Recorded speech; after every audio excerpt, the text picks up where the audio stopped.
నిజామాబాద్ జిల్లా దర్పల్లి మండలంలోని గోవింద్పల్లి గ్రామంలో భూభారతి కార్యక్రమంలో భాగంగా భూముల రీసర్వేపై జిల్లా ఏడీ శ్రీనివాస్ అవగాహన కార్యక్రమం నిర్వహించారు.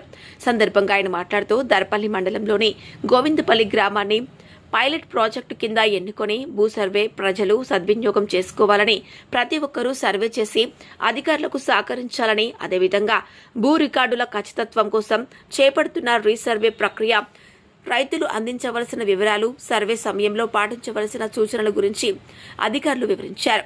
కార్యక్రమంలో డీసీసీ వైస్ ప్రెసిడెంట్ ఆర్ముర్చిన బాలరాజ్, సర్పంచ్ భాగ్య, తహసీల్దార్ శాంత, కాంగ్రెస్ పార్టీ మండల అధ్యక్షుడు గాదే నరేష్, ఆర్ఐ రాజేశ్వర్, మాజీ ఎంపీడీసీ శేఖర్, కార్యదర్శి, గ్రామ ప్రజలు, రైతులు, ప్రజాప్రతినిధులు, సంబంధిత శాఖల అధికారులు, సిబ్బంది పాల్గొన్నారు.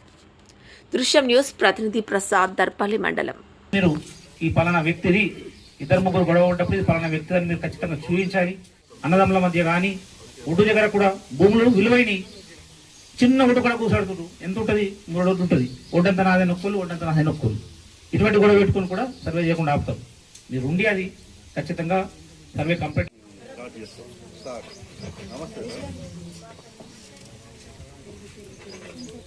భూముల వల్ల ఇప్పుడు మనం గిట్టు పంచాయతీలు చాలా ఇప్పటి వరకు చాలానే చూసినాం. ఇప్పుడు అలాంటి సమస్యలు లేకుండా ఇప్పుడు మనము మన భూమి సర్వే చేయించుకోవాలంటే సర్వే చేసుకుంటుండే.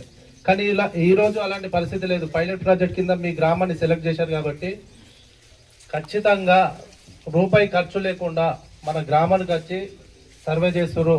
మన ప్రతి ఒక్కరి గెట్లు పక్కన వాళ్ళు, మన పక్కన గెట్లు ఉంటుంది కదా, ప్రతి ఒక్కళ్ళు మన ఏది మన భూమి ఎంత వైశాల్యం ఉందో ప్రతి ఒక్కరు కొలతలు చూపించుకొని సర్వే చేయించుకోగలరు. నా దృష్టికి కూడా రాలేదు. నిజంగా ఈరోజు గోవింద్పల్లికి రావడం మా అదృష్టమే సార్. సర్వే విషయంలో చిన్న చిన్న పంచాయతీలే ఉన్నాయి, పెద్దగా కూడా లేవు. గోవింద్పల్లి వాళ్ళు ఈ విషయంలో సార్ చెప్పినట్టు బాలరాజు గారు దయచేసి అందరూ చుట్టుపక్కల పట్టదారులు ఉండేటట్టే చూడండి సార్. కమిటీ వాళ్ళు జాయిన్ అయినా కూడా దయచేసి తూర్పు పడమర, ఉత్తర దక్షిణ సార్ కొంచెం డీటెయిల్ గా వాళ్ళకి జనాలకు అర్థమయ్యేటట్టు చెప్తారని కోరుకుంటున్నా సార్. మీ నుండే వాళ్ళు కోరుకుంటున్నారు సార్. ప్రతిదీ అంటే ఏ విధంగా జరుగుతుంది సర్వే ఏదైతుంది. ఎందుకంటే ఇంతవరకు మిషనరీ అనేది ఎవరికి తెలియదు సార్. మనకు చైన్ పట్టుకోవడము, జస్ట్ బయట వాళ్ళతో స్కేల్ చేయించుకోవడము తెలిసింది సార్ వాళ్ళకి.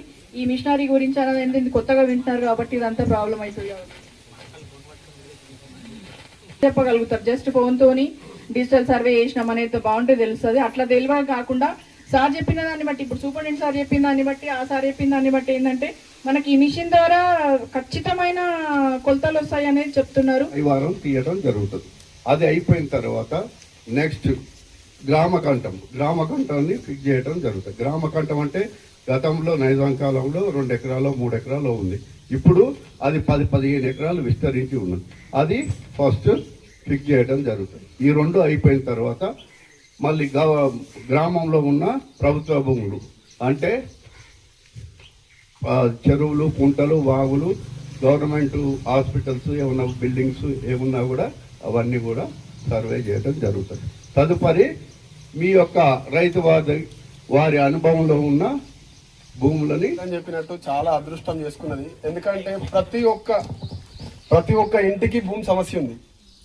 మీ అందరికి తెలుసు సార్. మగవాళ్ళు అంటే ఆఫీసర్ చుట్టూ తిరుగుతున్నారు, చేసుకుంటున్నారు. కొందరు భర్తలు లేని వాళ్ళు ఉన్నారు, ఇంట్లో పిల్లలు లేని వాళ్ళు ఉన్నారు, కొందరు బయట పోయిన వాళ్ళు ఉన్నారు. వాళ్ళందరూ ఎంతో బాధపడుతున్నారో నాకు తెలుసు. మీ అందరికి మంచి అవకాశం వచ్చింది. దయచేసి చిన్న చిన్న సమస్యలు ఉంటే పక్కన పెట్టి మనం ఈ ప్రాబ్లం సాల్వ్ చేసుకున్నాం. ఇంటి సమస్య నుంచి పొలం దాకా అన్ని క్లియర్ అయిపోతున్నాయి. ఊరికి సంబంధించిన, ఇంటికి సంబంధించిన, మీకు సంబంధించిన పంట పొలాలతో సహా క్లియర్ అవుతున్నాయి. మీరు కొంచెం సహకరించి, ఇంత పెద్ద నిజామాబాద్ నుంచి మన కోసం సార్లు వచ్చి ఇంత ఎక్స్ప్లెయిన్ చేస్తున్నారు. మీరు కొంచెం సహకరిస్తే ఇదన్నీ చేసుకున్నాం. ఇంకా మీ డౌట్ ఏంటంటే నాకు ప్రాబ్లం లేదు భూమిది అంటే కుదరది. మీరు కంపల్సరీ రావాల్సిందే, సర్వే చేయించుకోవాల్సిందే. ఇప్పుడు కొందరు అడిగారు నా భూమి ఏం ప్రాబ్లం లేదు, నేను రావాల్సిన అవసరం లేదా అని అన్నారు. మీరు రాకున్నా మీ భూమి దగ్గరికి వచ్చినప్పుడు, సార్లు వచ్చినప్పుడు మీరు సహకరించాలా, మీ చుట్టుపక్కల హద్దులు చూపించాలా. అది పక్క వాళ్ళు కూడా ఒప్పుకోవాల్సిందే. కొంచెం ఏదైనా డిస్టర్బెన్స్ ఉన్నా మీరు మాట్లాడుకొని సహకరించి. ఎన్ని రోజుల నుంచి బాధపడుతున్నారంటే దాదాపు 3 తరాల నుంచి మీరు బాధపడుతున్నారు. ఇంకా ఎవరికి ఎలాంటి డౌట్స్ ఏం పెట్టుకోకూడదు. మీరున్న లొకేషన్లకు వచ్చి సార్ వాళ్ళు సర్వే చేసి మనకి ఇస్తారు. 3 ఎకరాలు ఉంటుంది. 3 ఎకరాలేమో అగ్రికల్చర్ ల్యాండ్ కింద రాస్తాం, 2 ఎకరాలు ఆబాది కింద రాస్తాం. ఆ విధంగా ఉంటుంది. ఈ రోజు సర్వే జరిగిన ప్రతిరోజు మేము కూడా వస్తాం. ఏ సమస్య ఉన్నా ఇప్పుడు పరిష్కారం అయిపోవాలి. ఈ రోజు పరిష్కారం కాకపోతే ఊళ్ళో సమస్య పరిష్కారం కాదు. మన సమస్య పరిష్కారం కోసమే గవర్నమెంట్ డబ్బులు ఖర్చు పెట్టి ఆఫీసర్లను అపాయింట్మెంట్ చేసింది. కాబట్టి దయచేసి యూత్ సంఘాలు కానీ వీడీసీ కానీ మరి మేము బాలరాజు దున్నుకున్నాడు భూమి, బాలరాజు దున్నలేడు భూమి, బాలరాజు ఎంబట ఎమ్మెల్యే ఉన్నాడు, తన ఎంబట లేడు, తన భూమి అని చెప్తే మేము బదనమైతే మేము భయపడొద్దు. ఖచ్చితంగా ఎవరు దున్నుకున్న భూమి అయితే వాళ్ళది నిర్భయంగా మీరు చెప్పాలి. మీ వెంబట మేము ఉంటాం. గవర్నమెంట్ కూడా మీ వెంబటనే ఉంటుంది, బలమున్నోడు ఎంబట ఉండదు. ఖచ్చితంగా మీరు అందరు నిలబడండి, మీ వెంబట మేము కూడా ఉంటాం. అధికారులకు సహకరించడం, సమస్య లేని గోవిందపల్లిని తయారు చేసి